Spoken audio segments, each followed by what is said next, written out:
राधे राधे दोस्तों, हमारे चैनल में आप सभी का स्वागत है। दोस्तों, आज हम जानेंगे हनुमान जी को पंचमुखी क्यों कहा जाता है। चलिए दोस्तों, कथा शुरू करते हैं। लंका में महाबलशाली मेघनाद के साथ बड़ा ही भीषण युद्ध चला। अनंतः मेघनाद मारा गया। रावण, जो अब तक मद में चूर था, राम सेना खास तौर पर लक्ष्मण का पराक्रम सुनकर थोड़ा तनाव में आया। रावण को कुछ दुखी देखकर रावण की मां कैकसी ने उसके पाताल में बसे दो भाइयों अहिरावण और महिरावण की याद दिलाई। रावण को याद आया कि यह दोनों तो उसके बचपन के मित्र रहे हैं। लंका का राजा बनने के बाद उनकी सुध ही नहीं रही थी। रावण यह भली प्रकार जानता था कि अहिरावण और महिरावण तंत्र मंत्र के महापंडित, जादू टोने के धनी और मां कामाक्षी के परम भक्त हैं। रावण ने उन्हें बुला भेजा और कहा कि वह अपने छल बल कौशल से श्री राम और लक्ष्मण का सफाया कर दे। यह बात दूतों के जरिए विभीषण को पता लग गई। युद्ध में अहिरावण और महिरावण जैसे परम मायावी के शामिल होने से विभीषण की चिंता बढ़ गई। विभीषण को लगा कि भगवान श्री राम और लक्ष्मण की सुरक्षा व्यवस्था और कड़ी करनी पड़ेगी। इसके लिए उन्हें सबसे बेहतर लगा कि इसका जिम्मा परम वीर हनुमान जी को सौंप दिया जाए। राम लक्ष्मण की कुटिया लंका में शिवेल पर्वत पर बनी थी। हनुमान जी ने भगवान श्री राम की कुटिया के चारों ओर एक सुरक्षा घेरा खींच दिया। कोई जादू टोना, तंत्र मंत्र का असर या मायावी राक्षस इसके भीतर नहीं घुस सकता था। अहिरावण और महिरावण श्री राम और लक्ष्मण को मारने उनकी कुटिया तक पहुंचे, पर इस सुरक्षा घेरे के आगे उनकी एक न चली और सफल रहे। ऐसे में उन्होंने एक चाल चली। महिरावण विभीषण का रूप धर के कुटिया में घुस गया। रावण व लक्ष्मण पत्थर की सपाट शिलाओं पर गहरी नींद सो रहे थे। दोनों राक्षसों ने बिना आहट के शिला समेत दोनों भाइयों को उठा लिया और अपने निवास पाताल की ओर लेकर चले गए। विभीषण लगातार सतर्क थे। उन्हें कुछ देर बाद ही पता चल गया कि कोई अनहोनी घट चुकी है। विभीषण को महिरावण पर शक था। उन्हें राम और लक्ष्मण की जान की चिंता सताने लगी। विभीषण ने हनुमान जी को महिरावण के बारे में बताते हुए कहा कि वे उसका पीछा करें। लंका में अपने रूप में घूमना राम भक्त हनुमान के लिए ठीक न था, सो उन्होंने पक्षी का रूप धारण कर लिया और पक्षी का रूप में ही निकुंभला नगर पहुंच गए। निकुंभला नगरी में पंछी रूप धरे हनुमान जी ने कबूतर और कबूतरी को आपस में बतियाते सुना। कबूतर कबूतरी से कह रहा था कि अब रावण की जीत पक्की है। अहिरावण व महिरावण राम लक्ष्मण को बलि चढ़ा देंगे। बस सारा युद्ध समाप्त। कबूतर की बातों से ही बजरंग बली को पता चला कि दोनों राक्षस राम और लक्ष्मण को सोते हुए उठाकर कामाक्षी देवी को बलि चढ़ाने पाताल ले गए हैं। हनुमान जी वायु योग से रसातल की ओर बढ़े और तुरंत वहां पहुंचे। हनुमान जी को रसातल के प्रवेश द्वार पर एक अद्भुत पहरेदार मिला। इसका आधा शरीर वानर का और आधा मछली का था। उसने हनुमान जी को पाताल में प्रवेश से रोक दिया। द्वारपाल हनुमान जी से बोला कि मुझको परास्त किए बिना तुम्हारा भीतर जाना असंभव है। दोनों में लड़ाई ठन गई। हनुमान जी की आशा के विपरीत यह बड़ा ही बलशाली और कुशल योद्धा निकला। दोनों ही बड़े बलशाली थे। दोनों में बहुत भयंकर युद्ध हुआ, परंतु वह बजरंग बली के आगे न टिक सका। आखिरकार हनुमान जी ने उसे हरा तो दिया, पर उस द्वारपाल की प्रशंसा करने से नहीं रह सके। हनुमान जी ने उस वीर से पूछा कि हे वीर, तुम अपना परिचय दो। तुम्हारा स्वरूप भी कुछ ऐसा है कि उससे कौतूहल हो रहा है। उस वीर ने उत्तर दिया, मैं हनुमान का पुत्र हूँ और एक मछली से पैदा हुआ हूँ। मेरा नाम है मकरध्वज। हनुमान जी ने यह सुना तो आश्चर्य में पड़ गए। वह वीर की बात सुनने लगे। मकरध्वज ने कहा, लंका दहन के बाद हनुमान जी समुद्र में अपनी अग्नि शांत करने पहुंचे। उनके शरीर से पसीने के रूप में तेज गिरा। उस समय मेरी मां ने आहार के लिए मुंह खोला था। वह तेज मेरी माता ने अपने मुख में ले लिया और गर्भवती हो गई। उसी से मेरा जन्म हुआ है। हनुमान जी ने जब यह सुना तो मकरध्वज को बताया कि वह ही हनुमान है। मकरध्वज ने हनुमान जी के चरण स्पर्श किए और हनुमान जी ने भी अपने बेटे को गले लगा लिया और वहां आने का पूरा कारण बताया।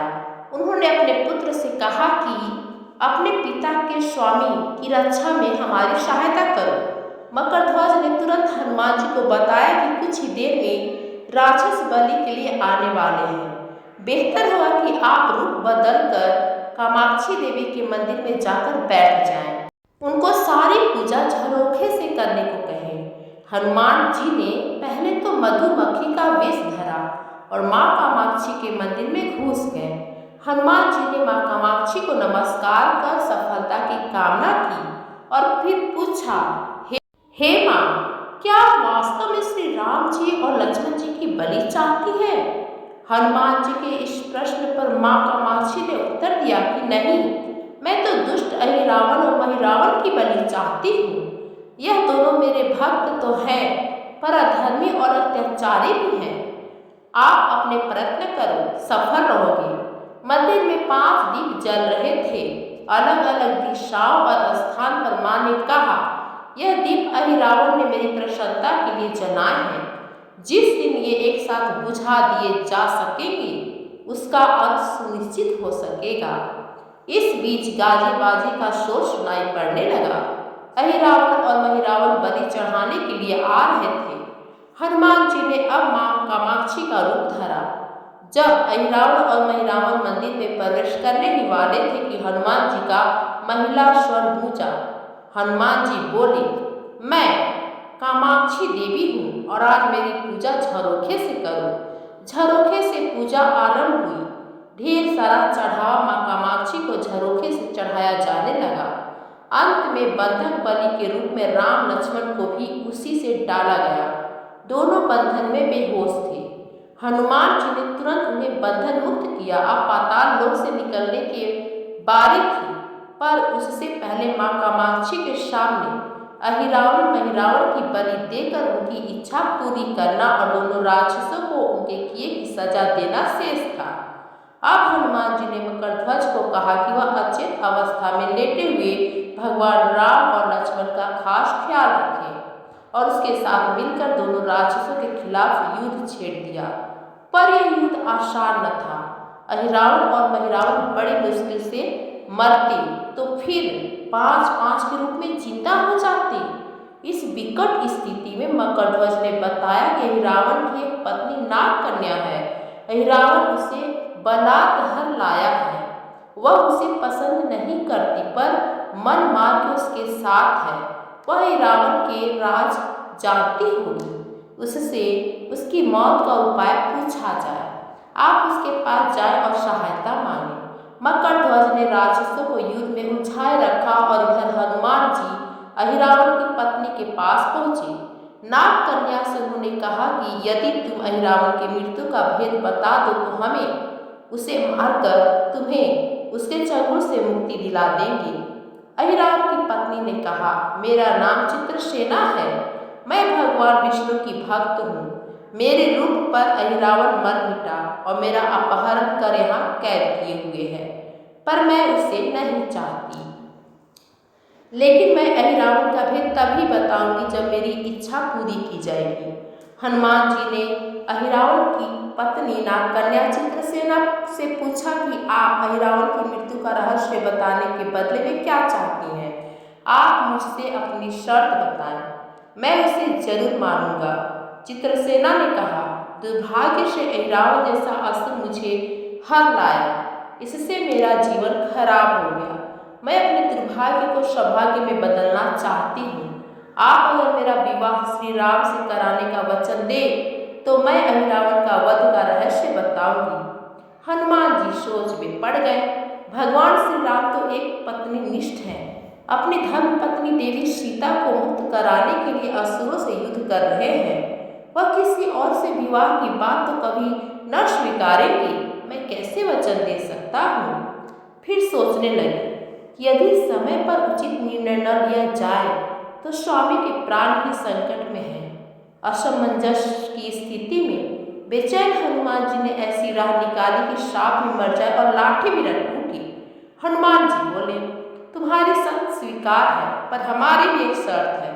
यह विवाह तभी होगी जब तुम्हारे साथ भगवान राम जिस पलंग पर आसीन होंगे वह सही सलामत रहना चाहिए।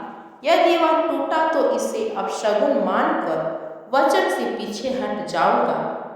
जब महाकाय अहिरावण के बैठने से पलंग नहीं टूटता तो भला श्री राम के बैठने से कैसे टूटेगा। यह सोचकर चित्रसेना तैयार हो गई। उसने अहिरावण समेत सभी राक्षसों के अंत का सारा भेद बता दिया। चित्रसेना ने कहा, दोनों राक्षसों के बचपन की बात है। इन दोनों के कुछ शरारती राक्षस मित्रों ने कहीं से भ्रामरी को पकड़ लिया। मनोरंजन के लिए उसे भ्रामरी को बार बार कांटों से छेड़ रहे थे। भ्रामरी साधारण भ्रामरी न थी, वह भी बहुत मायावी थी, किंतु किसी कारणवश पकड़ में आ गई थी। भ्रामरी की पीड़ा सुनकर अहिरावण और महिरावण को दया आ गई और अपने मित्रों से लड़कर उसे छुड़ा दिया। मायावी भ्रामरी का पति भी अपनी पत्नी की पीड़ा सुनकर आया था।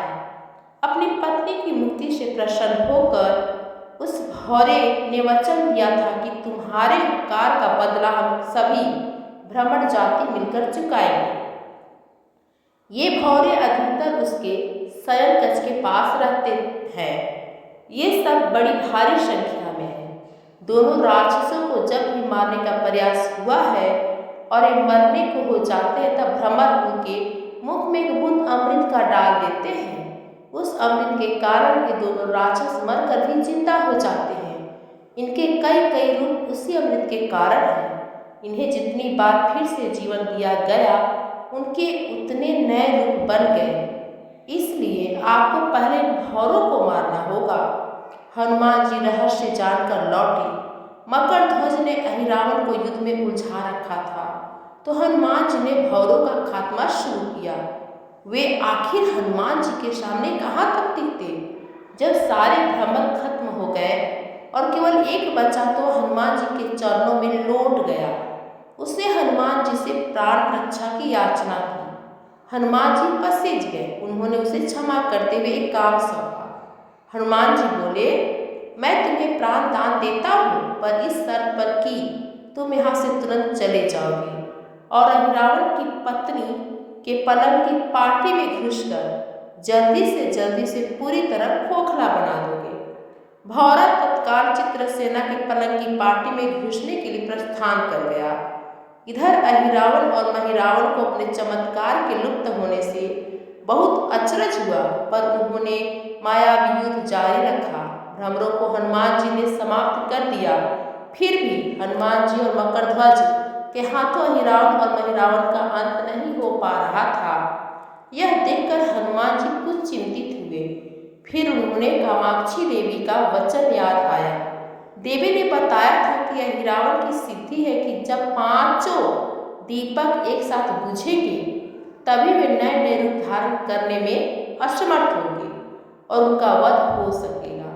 हनुमान जी ने तत्काल पंचमुखी रूप धारण कर लिया। उत्तर दिशा में वराह मुख, दक्षिण दिशा में नरसिंह मुख, पश्चिम दिशा में गरुड़ मुख, आकाश की ओर हैग्रीव मुख एवं पूर्व दिशा में हनुमान मुख। उसके बाद हनुमान जी ने अपने पांचों मुख द्वारा एक साथ पांचों दीपक बुझा दिया। अब उनके बार बार पैदा होने और लंबे समय तक जिंदा रहने की सारी आशंकाएं समाप्त हो गई थी। हनुमान जी और मकरध्वज के हाथों शीघ्र ही दोनों राक्षस मारे गए। इसके बाद उन्होंने श्री राम और लक्ष्मण जी की मूर्छा दूर करने के उपाय किए। दोनों भाई होश में आ गए। चित्रसेना भी वहां आ गई थी।